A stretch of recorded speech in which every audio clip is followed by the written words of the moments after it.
السلام علیکم۔ کیا آپ کو پتہ ہے 7 کلمات جو آپ کی دنیا اور آخرت دونوں بدل دیتے ہیں؟ جاننا چاہتے ہیں تو ویڈیو کو مکمل دیکھ کر چینل کو ضرور سبسکرائب کر دیجئے۔ بسم اللہ الرحمن الرحیم۔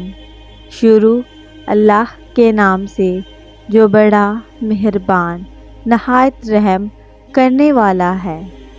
ایک روایت میں ہے کہ ایک مرتبہ ایک دیہاتی حضرت محمد صلی اللہ علیہ وسلم کے پاس آیا۔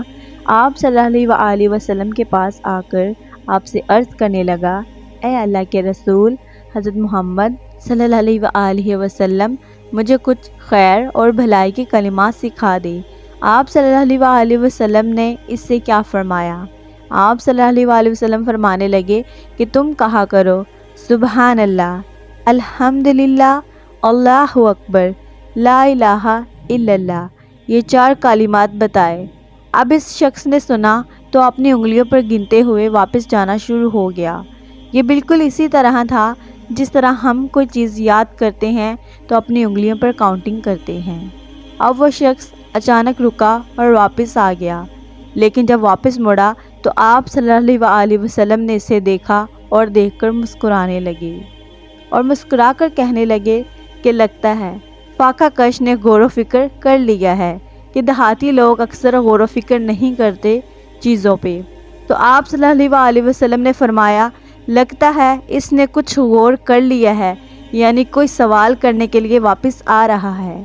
جب وہ شخص واپس آیا تو آ کر آپ صلی اللہ علیہ وسلم سے کہنے لگا، اے اللہ کے رسول، یہ جو 4 کلمات آپ نے مجھے بتائے ہیں یہ سارے تو اللہ کے لیے ہیں، اس میں میرا کیا ہے؟ یعنی جب کہ سبحان اللہ کہتے ہیں تو اللہ کی ثنا، جب الحمدللہ کہتے ہیں تو اللہ کی حمد، جب ہم کہتے ہیں لا الہ الا اللہ تو اللہ کی وحدانیت، اور جب ہم کہتے ہیں اللہ اکبر تو اللہ کی بڑائی کرتے ہیں ہم۔ تو یہ 4 کلمات تو اللہ کے لیے ہوئے، میرے لیے اس میں کیا ہے؟ تو آپ صلی اللہ علیہ وسلم فرمانے لگے کہ جب تو کہتا ہے سبحان اللہ تو اللہ تعالیٰ آگے سے فرماتا ہے تو نے سچ کہا۔ جب تو کہتا ہے الحمدللہ تو اللہ تعالیٰ ارشاد فرماتے ہیں تو نے سچ کہا۔ تو جب تو کہتا ہے لا الہ الا اللہ تو اللہ تعالیٰ ارشاد فرماتے ہیں تو نے سچ کہا۔ اور جب تو کہتا ہے اللہ اکبر تو اللہ تعالیٰ فرماتے ہیں تو نے سچ کہا۔ اور اس کے بعد آپ صلی اللہ علیہ وسلم نے 3 کلمات اور بتائے، اور وہ کون سے ہیں؟ آپ صلی اللہ علیہ وسلم نے فرمایا کہ جب تو کہتا ہے اللہم اغفر لی، یا اللہ تو میری مغفرت کر دے، یا اللہ تو مجھے معاف کر دے، تو اللہ سبحانہ و تعالیٰ فرماتے ہیں میں نے تجھے معاف کیا۔ جب تو کہتا ہے اللہم ارحمنی، یا اللہ تو مجھ پر رحم فرما، تو اللہ سبحانہ و تعالیٰ فرماتے ہیں میں نے تجھ پر رحم کیا۔ اور جب تو کہتا ہے اللہم ارزقنی، یا اللہ مجھے رزق عطا فرما، اللہ سبحانہ و تعالیٰ ارشاد فرماتے ہیں میں نے تجھے رزق عطا کیا، میں نے تیری یہ دعا بھی قبول کر لی۔ تو اب یہ 7 کلمات ہوگی۔ اب اس آدمی نے کیا کیا؟ یہ 7 کے 7 کلمات سیکھتے سیکھتے وہاں سے چلا گیا۔ اور اب ہمارے لیے کیا ہے؟ ہمارے لیے یہ 7 کلمات بہت قیمتی ہیں۔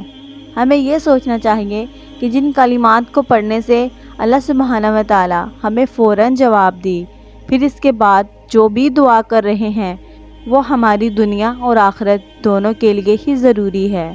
اب آپ خود ہی دیکھیے کہ جب ہم کہتے ہیں اللہم اغفر لی، یا اللہ تو میری مغفرت فرما، تو ہمیں مغفرت دنیا میں بھی اور آخرت میں بھی دونوں جہاں میں ضروری ہے۔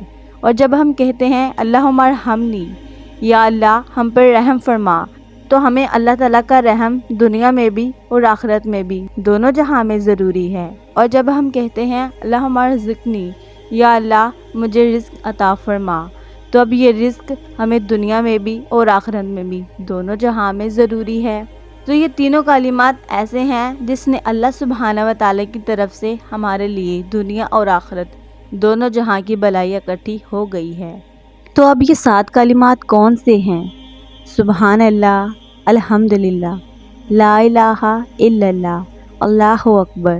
4 یہ اللہم اغفر لی، اللہم ارحمنی، اللہم ارزقنی۔ 3 یہ ان 7 کلمات کو ہم نے اپنے اذکار و تسبیح میں استعمال کرنا ہے اور چلتے پھرتے ان کلمات کو اپنے زندگی کا حصہ بنانا ہے، تاکہ ان کے ذریعے سے اللہ سبحانہ و تعالی ہمیں دنیا اور آخرت دونوں میں اپنی رحمتیں عطا فرمائیں۔ Thanks for watching. If you liked my video, please share, subscribe and press the bell icon.